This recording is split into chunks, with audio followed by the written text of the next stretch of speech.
back, baby. I know, didn't expect to see me this soon, but we're back. It's another week. College football was again insane. We had another huge upset go down in the top 5, so definitely be talking about that. I know you guys were expecting to see Nico. We talked about it over the weekend. We have the center of attention. We have this series now on exclusively on our YouTube channel, which you should subscribe to, and ring the notification bell. Leave a like and a comment on a video. We'd love to hear from you guys. But since we have that on our YouTube channel and now this series, we wanted to make sure that you're not just seeing one of our ugly mugs at a time. So we'll switch it off. Whoever has center of attention, they will do the college football rankings the following week. So that's how we're going to do that moving forward. Since we only did one, there's not really a rule that I'm breaking, so I don't want to hear about it if you guys are upset that I broke the rule.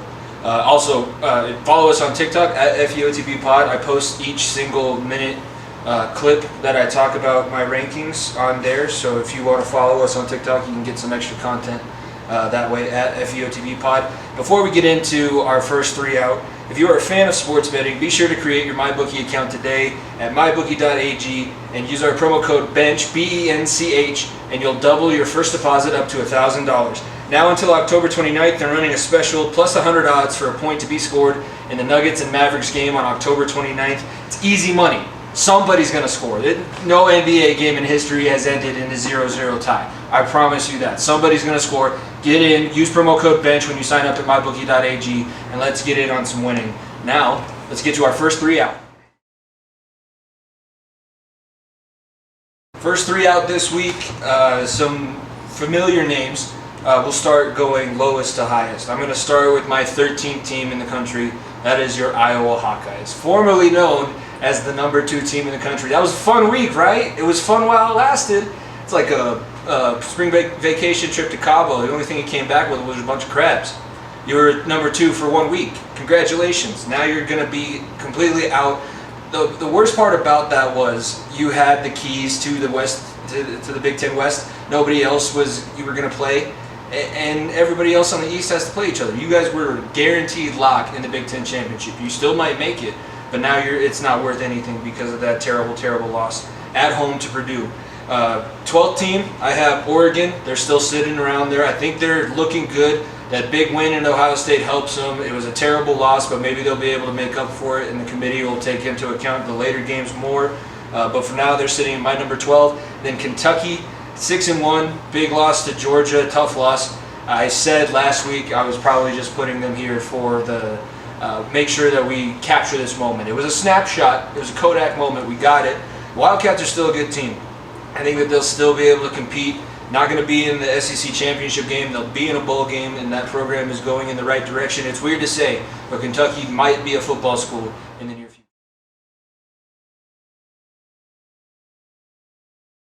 Starting off the list at number 10, my 10th best team in the country, the Ole Miss Rebels, 5-1 in the SEC.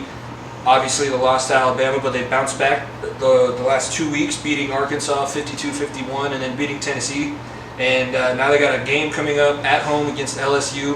Ogeron just got announced that he's not finishing out the season. I'm not sure how those Tigers are going to come in there to Mississippi, but right now they're embracing the air raid. They're basically a Big 12 school in the SEC, and I like the way they bounce back. But they're 10th best team in the country for me, and Nico's embracing what might be the future in Matt Corral at quarterback very soon. But he's having a great year for the Rebels. I think he's still one of the Heisman dark horses. So that's my 10th best team in the country, the Ole Miss Rebels.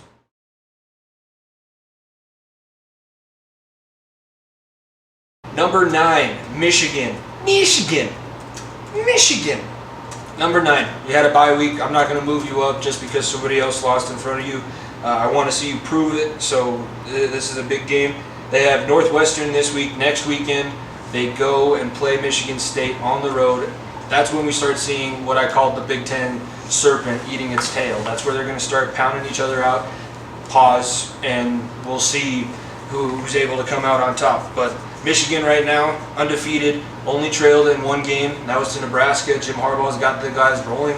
I just don't quite know how solid of a 6-0 that is. So that's why they're my number 19. I just quite don't know how good they are. I think they're good.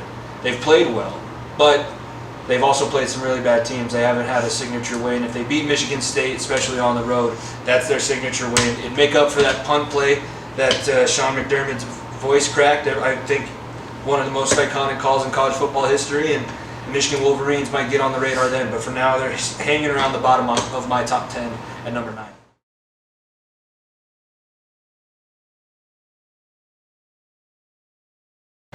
Coming in at number 8, the Ohio State Buckeyes. 5-1 on the season. Bye last week. Same thing as Michigan. I'm not going to move you up just because you have a bye.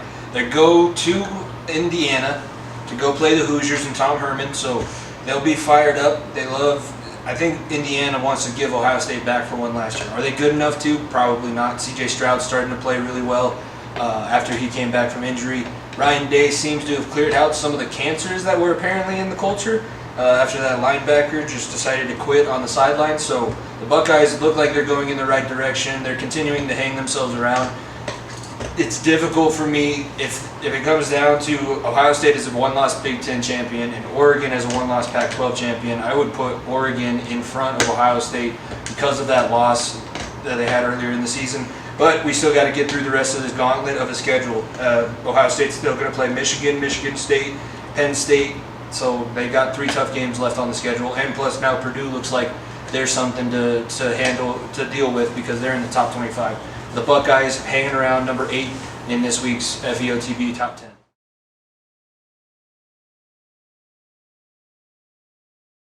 Penn State out there in Happy Valley. The Nittany Lions are 5-1 on the season. They had a bye last week as well, sticking at number 7 for the second week in a row. They have Illinois this week, but then they start getting into their tougher games also after that. I believe they go Illinois, then Ohio State. So we're going to learn real quick. This Penn State team was this close to beating Iowa on the road in a very tough environment, lose their quarterback, and Iowa just had some big old balls, like I talked about last week, to go for it when they did. So Iowa, you lose that game, they have a terrible loss. Now you have to make sure you win your big games coming up. You can't rest on the fact that you lost to the number 2 team in the country anymore. You're going to have to beat the Ohio States, you're going to have to beat the Spartans, the Michigan State, you're going to have to beat Michigan and represent the Big Ten Big Ten East in the Big Ten championship game in Indianapolis, and Penn State has the ability to do that. I think they're still a very good team, and they seem like they're on the right track. They're bounced back from whatever was happening last season in 2020, and now the Nittany Lions look like they're on a pretty good collision course with some postseason play coming up. But right now they sit at number 7 in my rankings.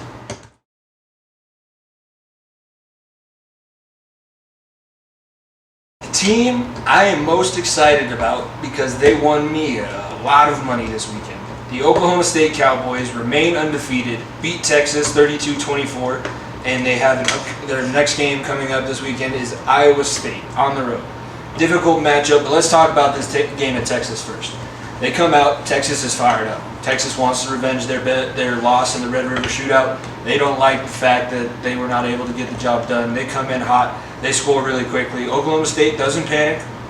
They take a deep breath. Their defense comes back. This Oklahoma State team, they win in a different way than a lot of the other teams in the conference. They win with defense first, and that's what happened on Saturday. Huge win for them. This game at Iowa State's a little bit nerve-wracking. I don't know, like diehard college football fans will remember, it was like 2014 when Oklahoma State was ranked in the top 3, and they were going to Iowa State. If they would have won, they would have become the number 1 team in the country, and they lost a meaningless game at Iowa State in the middle of October. So I'm not sure if that's going to be happening for the Cowboys, but I really like what they did last week, and obviously I'm happy that they helped me win some money. So Oklahoma State, my number 6 team in the top 10 for this week.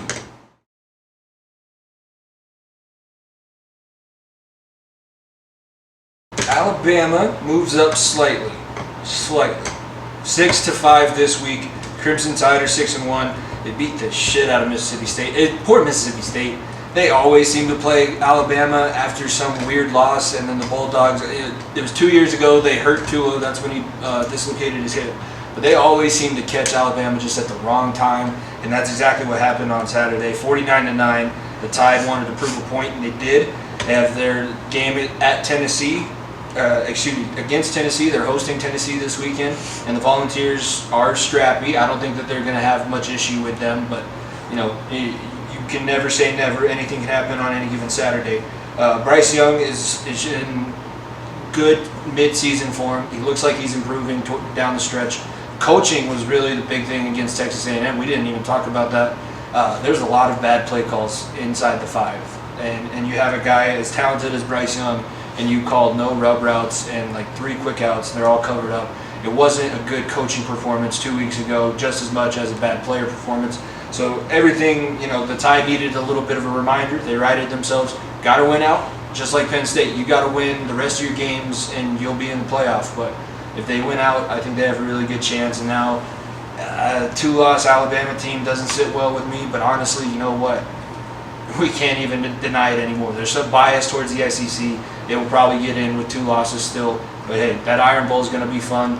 And Alabama sitting at number 5, right in the middle of this week's rankings.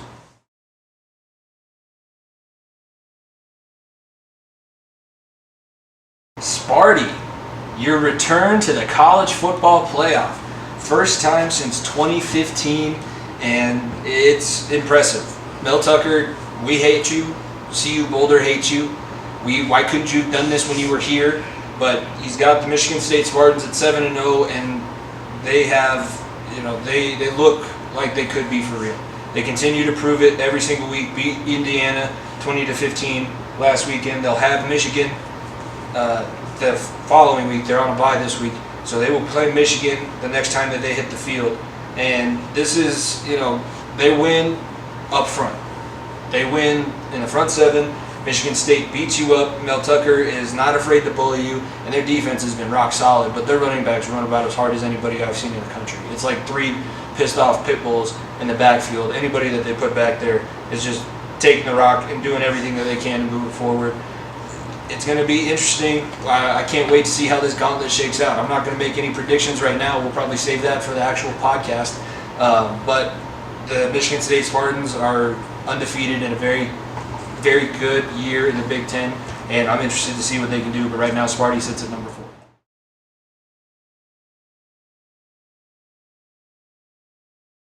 The Cincinnati Bearcats, still number 3 in my rankings. They were didn't move up. There's a little, I'll explain. Didn't move up, beat UCF 56-21. They play Navy Indianapolis this weekend, and then they'll play SMU later on. I believe either Halloween or the first weekend of November, and that's going to be their next biggest must-win game because SMU is going to come in ranked as well. Cincinnati, I just don't know if you can really. You got to win like 60-0 at this point to put up the amount of style points you need to move up and to break that top 2 barrier. I don't know if I can put you in the top 2 right now, knowing your best win is against a Notre Dame team that might finish the season with 3 losses. It's just something I can't really justify in my mind. When you beat SMU, who is undefeated right now and looking great, dominated a few teams, then we can talk again. But unless you're putting up 70 points, I don't think you're going to be doing much to your favor. And that's where I sit with the Bearcats. 330 yards rushing as a team is insane. So they have themselves figured out. If they get the help that they need, Cincinnati can be very interesting in the college football playoff this season.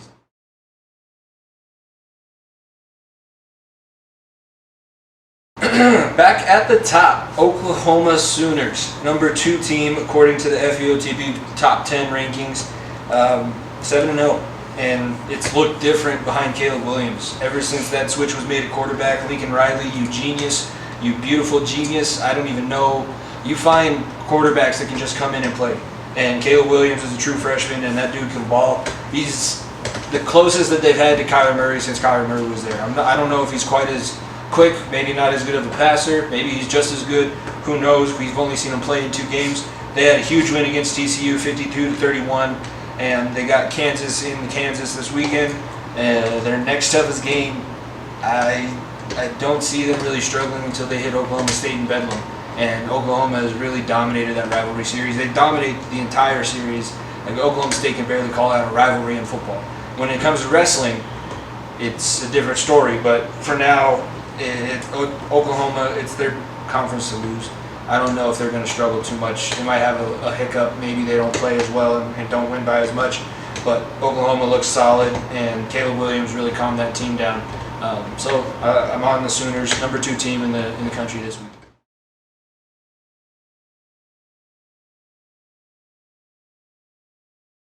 Wrapping it up, save the best for last. Georgia, you are impressive. 7-0, beat Kentucky, ranked 5th in my rankings last week, 30-13, and it really was close in the first half. It was about a touchdown game, 14-7 going into halftime, and then it just kind of all fell apart. Kentucky didn't have the dogs to stay up with it. That's where Georgia is different than most of the other teams in the top 10, in the top 4 even. They have the waves that they can send at you, and it's NFL guys after NFL guys after NFL guys. Georgia has been sick at recruiting for the past 3 years, so they're bringing in studs and on top of studs on top of studs. They know what to do. They smothered your offense. Stetson Bennett had 3 touchdowns and 250 yards, so he stepped up big for the Bulldogs. I think they blow out Florida this week in the Florida-Georgia game in Jacksonville. I don't think that's going to be close. And then they go on. They've secured their spot in the SEC championship now. Kentucky was the only other team that could have done it if they would have beat the Bulldogs, but now it'll be Georgia and whoever comes out of the West, whether that be Alabama or maybe possibly Auburn, Texas A&M. You never know. But Georgia looks like they control the East. They control the nation right now as the top team. And that's going to bring us to the end of this video, end of this week's top 10 rankings. Be sure to comment down below where you think I did wrong. You can tweet at us, at FEOTBpod. But be sure to check these videos out each week and check out the podcast. New episodes drop every Wednesday, and we cover everything in your weekly dosage that you need of sports. So thank you guys for tuning in, and now we will see you over on the podcast.